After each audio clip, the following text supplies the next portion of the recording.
আসসালামু আলাইকুম।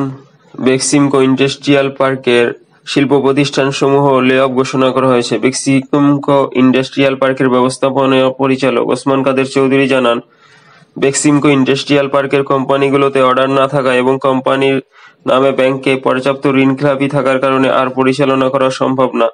এছাড়া তিনি জানান, বেক্সিমকো টেক্সটাইল লিমিটেড এবং গার্মেন্টসের ১৬টি ইন্ডাস্ট্রিতে কর্মরত সকল কর্মকর্তা, কর্মচারী এবং শ্রমিকদের বর্তমানে কারখানায় কোনো কাজ না থাকার কারণে সোমবার ১৬ই ডিসেম্বর থেকে বাংলাদেশ শ্রম আইন অনুযায়ী সংশ্লিষ্ট ধারা মোতাবেক লে-অফ থাকবে।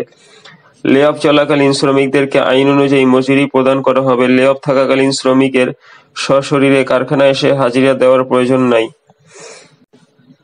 গত ৪ মাসে বেক্সিমকো ব্যয় করেছে ৩০০ কোটি টাকা, যার বেশিরভাগই গেছে শ্রমিকদের মজুরি দিতে। এর মধ্যে ১০০ কোটি টাকা ব্যাংক ঋণ নিয়ে দেওয়া হয়। শ্রমিকদের মজুরি দিতে মাসে ৬০ কোটি টাকা এবং অন্যান্য কর্মচারীদের বেতন বাবদ আরও ১৫ কোটি টাকা দরকার বেক্সিমকো গ্রুপের। বাংলাদেশ শ্রম আইন অনুযায়ী ২০০৬ অনুযায়ী নির্দিষ্ট শর্ত পূরণ করা শ্রমিকদের ছাঁটাই বা লে-অফের ক্ষেত্রে তাদের ক্ষতিপূরণ দেওয়ার বিধান আছে। আইনের ১৬ নং ধারায় বলা আছে, সাপ্তাহিক ছুটির দিন ছাড়া এইসব শ্রমিকদের লে-অফের সব দিনের জন্য ক্ষতিপূরণ দিতে হবে। ৫ নং উপধারা বলেছে, কোনো পঞ্জিকা বছরে ওই শ্রমিককে ৪৫ দিনের বেশি সময়ের জন্য লে-অফ করা হলে অতিরিক্ত ক্ষতিপূরণ দিতে হবে। ওসমান জানান, শুরুতে লে-অফ বা ছাঁটাই ৪৫ দিনের জন্য করা হবে। এর মধ্যে পরিস্থিতির উন্নতি না হলে আরও ১৫ দিন বাড়ানো হবে। এরপর স্থায়ীভাবে কারখানা বন্ধের ঘোষণা আসতে পারে বলেও সতর্ক করেছেন তিনি।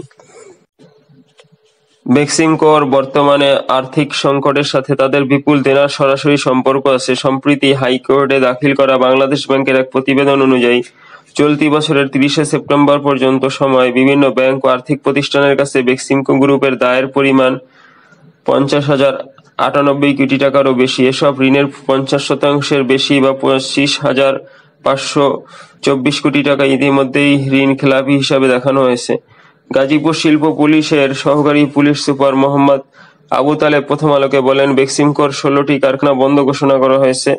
শ্রমিকদের পাওনাও তারা দিয়ে দিবেন বলে জানিয়ে দিয়েছেন, তবে কোনো ধরনের শ্রমিক অসন্তোষ নেই, পরিবেশ শান্ত আছে। তিনি বলেন, শিল্প পুলিশের সদস্যরা কারখানা এলাকায় টহলে আছেন।